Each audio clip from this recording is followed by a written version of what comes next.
Sir basically आपको math से पहले अगर कोई स्ट्रेस होता है आप मतलब तो आप उस स्ट्रेस को कैसे टैकल करते हो कि how you make up your mind कि मुझे अब ये फॉलो करना है और like I have to perform like this, मैं अपने माइंड में कोई नेगेटिव थॉट नहीं आने दूंगा या दूंगी या किसी चीज़ को भी लेके। एंड मैच से पहले क्या आप उसकी आगे की चीज़ सोचते हो कि अगर मैं हार गई तो या हार गया या जीत गया या जीत गया, तो वो माइंडसेट क्या होता है basically before the match? I think negative thoughts will 100% come no matter how much mental training you do. The mind is like that. You will think negatively a little bit. What really helps is having a routine before your match. So when you're tick marking all those things that you've done, like I wake up, I meditate, I do a little bit of visualization of how I want to play my match. Look at my notes, I might write a little bit, I'll have my breakfast, I'll call my coach, talk to him. And I'm following that plan and doing certain activities. I'll go to the courts 2 hours early so that before I play my match, I'll hit the ball, warm up my ball. All those things really help. And what really helps is if you have a mental coach. All athletes have a sports psychologist. So hours and hours you're working with him. He's giving you tools, techniques, like I mentioned, like visualization. You also discuss your fears with him. So you having someone to share this journey with, all your negative feelings, all of that. So it just makes you stronger. So in the morning, when those thoughts come, it's not like they won't come. It's just that you're prepared. You know how to counter them.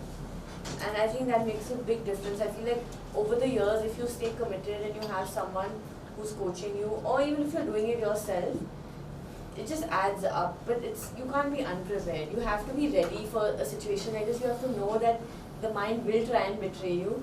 You just go back to your breathing. For example, when you have a negative thought, what happens is you start breathing really heavily and your heart rate goes up. So it's about how to come back in that moment and just stay in that moment. And it's not easy, it's very tough. And a lot of athletes, they reach the final hurdle, but suddenly this negative thought will come, and from being inside the squash court, you're suddenly thinking something else completely.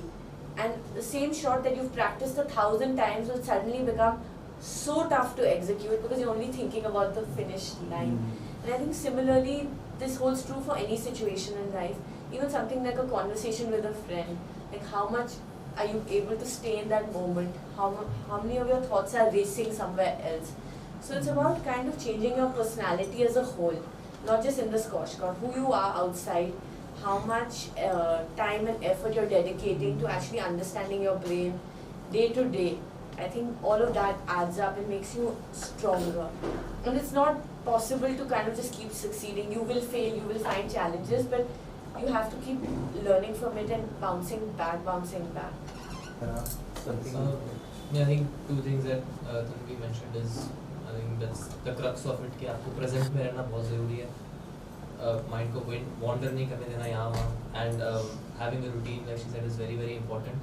For me personally, going into any competition, going into any field, मुझे इतना पता है कि चाहे तो मुझे competition में हरा दो, चाहे तो मुझे रेस में हरा दो, मुझे तो मेहनत में नहीं हरा सकते. इतना मेरे को अपने अंदर कॉन्फिडेंस है. इतना मुझे पता है कि जब भी मैं अगर जाता हूँ कॉम्पिटिशन में तो मैं प्रिपरेशन के साथ जाऊँगा, वरना मैं जाऊँगा नहीं. मैं पहले like this year the world championships I was selected.